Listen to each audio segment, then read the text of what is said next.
गतिविधियों में शामिल होने का इन पर आरोप है।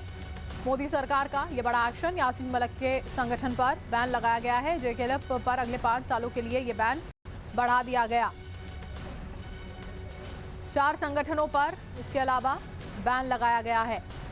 आतंकवादी गतिविधियों में शामिल होने का आरोप इन संगठनों पर, और उसी के चलते इनको प्रतिबंधित किया गया है।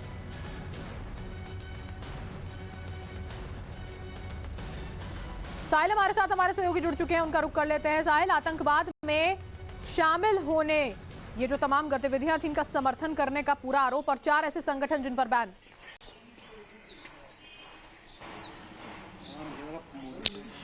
देखिए, जम्मू कश्मीर लिबरेशन फ्रंट पर 15 मार्च 2019 को पाबंदी लगाई गई थी, और इस तरह से आज वो पाबंदी जो है गृह मंत्रालय की ओर से जो लगाई गई थी वो आज एक्सपायर हो रही थी, और आज उसे अगले 5 साल के लिए एक्सटेंड कर दिया गया है। ये जानकारी गृह मंत्री अमित शाह ने एक्स पर आज लिखकर ये जानकारी दी है। एक नोटिफिकेशन भी जारी की गई है। अब यासीन मलिक वो अलगाववादी नेता है जो जम्मू कश्मीर लिबरेशन फ्रंट को कश्मीर घाटी में हेड कर रहे थे, और कई तरह की गतिविधियों में शामिल थे। जम्मू कश्मीर लिबरेशन फ्रंट के चीफ यासीन मलिक पर कई तरह के केसेस हैं, जिनमें से उन्होंने कुछ चार्जेस जो है वो एक्सेप्ट भी किए हैं, और उस पर फिलहाल वो तिहाड़ जेल में बंद है। इसके साथ साथ गृह मंत्रालय ने आज जम्मू कश्मीर पीपल्स लीग के 4 गुटों को उन पर पाबंदी लगाई है अगले 5 साल के लिए। और Jammu Kashmir People's Freedom League, ये वो संगठन थी जो कश्मीर घाटी में बंद की कॉल देती थी या युवाओं को स्टोन पेल्टिंग पर उकसाने का काम कर रही थी। इन पर इस तरह के आरोप लगे हुए हैं।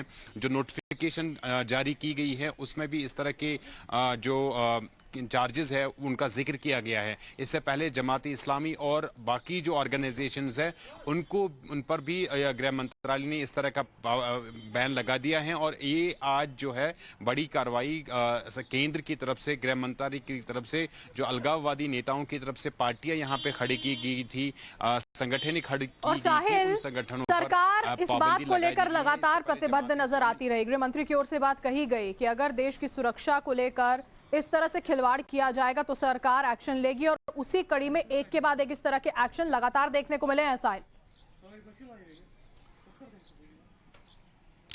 देखिए, बिल्कुल, सबसे पहले 2019 में जमाती इस्लामी पर पाबंदी लगाई गई थी गृह मंत्रालय की ओर से, और ये साफ तौर पे कहा गया था कि ये वो संगठन है जो कश्मीर में आतंकवाद को सपोर्ट कर रही है। उसके बाद तहरीक हुर्रियत, जो सईद अली शाह गिलानी की संगठन थी, मीरवाइज उमर फारूक और बाकी जितने भी बड़े नेता थे, अलगाववादी नेता थे, उनकी संगठनों पर पाबंदी लगा दी गई है। और वही पाबंदी जो है जम्मू कश्मीर लिबरेशन फ्रंट पे भी लगी थी, और उसको आज 5 साल के लिए एक्सटेंड किया गया है। और जो नीति है वो यहाँ पर बिल्कुल साफ है कि जम्मू कश्मीर में, खासतौर पर कश्मीर घाटी में, किसी भी ऐसे तत्व को माहौल बिगाड़ने की किसी तरह की भी कोशिश या उनको किसी तरह की भी इजाजत नहीं दी जा रही है। और यही एक नतीजा है कि गृह मंत्रालय लगातार इस तरह की जो संगठन है उन पर पाबंदी लगा रही है, और अलगाववादी नेताओं के खिलाफ लगातार एक्शन हो रहा है। बिल्कुल, लोगों की सुरक्षा को सुनिश्चित करने के लिए इस तरह के कदम लगातार उठाए जाते रहेंगे। प्रतिबद्ध है सरकार, ये कहती रही है, और एक्शन से यही समझ में आता है।